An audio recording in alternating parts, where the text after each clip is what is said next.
Ahojte, moje meno je Ivana Tetuard. Všetkých vás zdravím a ak ste tu noví a bude sa vám páčiť toto videjko, tak ja vás poprosím, aby ste ho olajkovali, okomentovali a samozrejme ho zdieľajte s inými. Téma, o ktorú sa chcem s vami dnes podeliť, je 13 znakov, že tvoja aura je príliš silná pre väčšinou ľudí. Ak náhodou ešte neviete, čo je to aura, tak aura je v podstate energia, ktorú vyžarujete. Predstavte si, ako keby ste mali taký diameter ako napríklad jedna miestnosť, v ktorej momentálne ste a predstavte si, že toto všetko máte okolo seba. Takže energiu, ktorú vy vyžarujete a takú tú auru, ktorú máte okolo seba, siaha do takéto dĺžky. Určite ste sa už aj vy stretli v živote, že niekedy stretnete ľudí a ani neviete prečo, že automaticky, ako keby ste si s nimi nesadli, alebo automaticky sa vám nepáčia. A naopak, niekedy len niekto okolo vás prejde, nemusí ani nič povedať a úplne cítiť takú tú jeho energiu, že chcete byť v blízkosti tohto človeka. A toto je aura. Aura je energia, ktorú nevidíte očami, ale cítite jej energiu. Viem, že vždy sa nájdú výnimky, ktorí vlastne vidia auru a vidia jej farby, ale takýchto ľudí je malinko. Ak ste jeden z týchto ľudí, tak určite mi tu napíšte do komentu. 13 znakov, že tvoja aura je príliš silná pre väčšinou ľudí. Číslo 1. Ľudia sa cítia zastrašení tvojou prítomnosťou. Tvoja energia je koncentrovaná. Keď vstúpiš do miestnosti, cítiť ťa. Pre niektorých je to inšpirujúce, pre iných nepríjemné. Prečo? Pretože vyžaruješ silu, ktorá ľudí konfrontuje s ich vlastnou neistotou. Ako s tým pracovať? Nezmenšuj sa, len aby sa iní cítili pohodlnejšie. Ale vedome vyžaruj pokoj a nie hrozbu.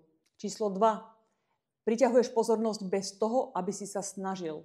Ako keby si bol magnetický. Ľudia sa na teba dívajú, počúvajú ťa, kopírujú ťa a často si to ani neuvedomujú. A prečo? Pretože vnútorný súlad a autenticita sú vždy viditeľné. Ako s tým pracovať? Uvedom si svoju zodpovednosť, buď príklad a buď ním vedome. Číslo 3. Mnohí ti nerozumejú, alebo sa ti vyhýbajú, pretože tvoja energia je iná. Nie si ľahko čitateľný typ a to málo kto zvládne. Prečo? Pretože ľudia, ktorí potláčajú svoju pravdu, sa ťažko zladia s niekým, kto ju žije. Ako s tým pracovať? Neprekvapí ťa, že nie všetci sú tí tvoji. Príjmi to spokojom. Hĺbka priťahuje hĺbku. Číslo 4. Si emocionálne nezávislý. Nepotrebuješ schválenie ani pochvaly od druhých, pretože si vnútorne vyrovnaný. Prečo to tak je? Pretože svoj vnútorný svet poznáš, pestuješ a rešpektuješ. Ako s tým pracovať? Buď oporou pre tých, ktorí sa v tomto ešte len hľadajú, ale nenechaj sa zneužívať. Číslo 5. Máš silnú intuíciu. Cítiš ľudí ešte pred tým, ako prehovoria. Prečo? Pretože si energeticky citlivý. A ako s tým pracovať? Dôveruj tejto schopnosti. Nie je to náhoda, je to tvoja vnútorná navigácia. Každý z nás má vnútornú intuíciu. Je to jeden z darov, s ktorými sa my narodíme. A je to jeden z darov, ktorý my môžeme voľne používať na tejto zemi. Ale veľa ľudí nepočúva ten svoj vnútorný hlas a neriadi sa tou svojou vnútornou intuíciou. Ak chcete vedieť kľúč ku šťastiu, tak je to určite autenticita a počúvanie svojho vnútorného hlasu. No a túto chvíľku využijem na to, aby som vám všetkých srdečne pozvala na moju masterclass Sila vizualizácie, ktorú učím v Prahe 28. júna v hoteli Belvedere o 13. hodine. Na mojej masterclass v Prahe ti ukážem cestu, ako na to. Naučím ťa prácu s podvedomím a vnútornými blokmi, aby si vedel vedome formovať svoju realitu. Masterclass Sila vizualizácie je intenzívny tréning zameraný na praktické využitie vizualizácie a mentálneho nastavenia pri dosahovaní vašich cieľov a snov. Na tejto masterclass sa naučíš, ako používať vizualizáciu na dosahovanie svojich cieľov a snov, ako prelomiť mentálne bloky a ako vedome formovať realitu. Počet miest je obmedzený, tak si zarezervuj svoje miesto ešte dnes. Lístky kúpite na mojej web stránke italosangeles.com a takisto som vám dala link pod toto videjko. Praha 28. júna sa vidíme. Číslo 6. Ľudia ťa žiadajú o radu, ale nie vždy ju príjmu. Cítia, že máš odpovede, aj keď na ne ešte nie sú pripravení. A prečo? Pretože slovo, ktoré nesie pravdu, často bolí. Ako s tým pracovať? Dávaj svoj čas a energiu tým ľuďom, ktorí o to žiadajú zrelým spôsobom. Inak je to len mrhanie energie. Číslo 7. Si nekompromisne autentický. Nehráš druhých ľudí hry a neprispôsobuješ sa len kvôli tomu, aby ťa druhí ľudia mali radi. Prečo? Pretože vieš, že seba strata je príliš vysoká daň. Ako s tým pracovať? Pokračuj. Pretože ľudia, ktorí na teba majú, ťa nájdu. Ľudia, ktorí budú na tej istej vibrácii, ako si ty, si ťa nájdu. A určite ste si všimli niekedy vo vašom živote, že niekedy nemusíte ani otvoriť ústa a ľudia vám z toho života vypadnú, bez toho, aby ste im niečo povedali. Číslo 8. Ľudia sa ti často zverujú, pretože tvoja aura vyžaruje bezpečie. Prečo? Pretože keď si sám sebou, ľudia z teba cítia stabilitu, ktorú sami hľadajú. Ako s tým pracovať? Nastav si hranice. Nie každé zverejnenie si vyžaduje tvoje riešenie.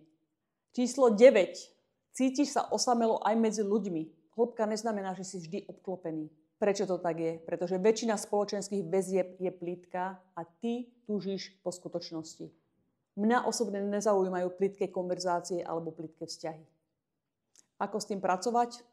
Radšej mať jeden hlboký kontakt, než 10 povrchných. Číslo 10. Si prirodzený líder, aj keď o to nestojíš. Ľudia ťa sledujú, kopírujú a inšpirujú sa tebou. Prečo? Pretože energia, ktorá je pevná a vedomá, priťahuje.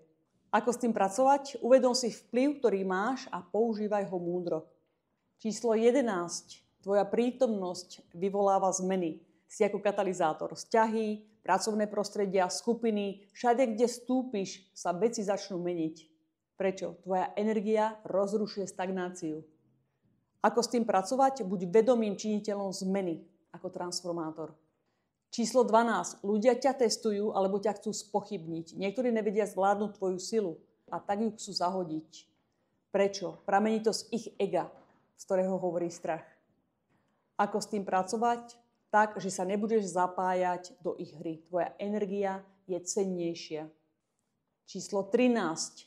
Si zrkadlom a spúšťačom transformácie. Len tvoja prítomnosť konfrontuje ľudí s ich vlastným potenciálom alebo s tým, čo vo vnútri potláčajú. Prečo je to tak? Pretože tvoja duša vibruje vysoko.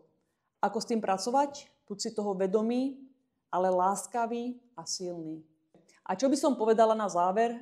No ak sa v týchto bodoch spoznávaš, tak vec, že tvoja energia je dar. Takisto aj ty si darom pre tento svet. Nie si príliš, len si pre mnohých zrkadlom, ktoré ešte nevedia prijať. Ja tak hovorím s mojou kamarátkou, že keď som príliš, tak si chod nájsť menej. Ak sa ti toto videjko páčilo, tak ho nezabudni olajkovať a napíš mi do komentu, v ktorom bode si sa rozpoznal.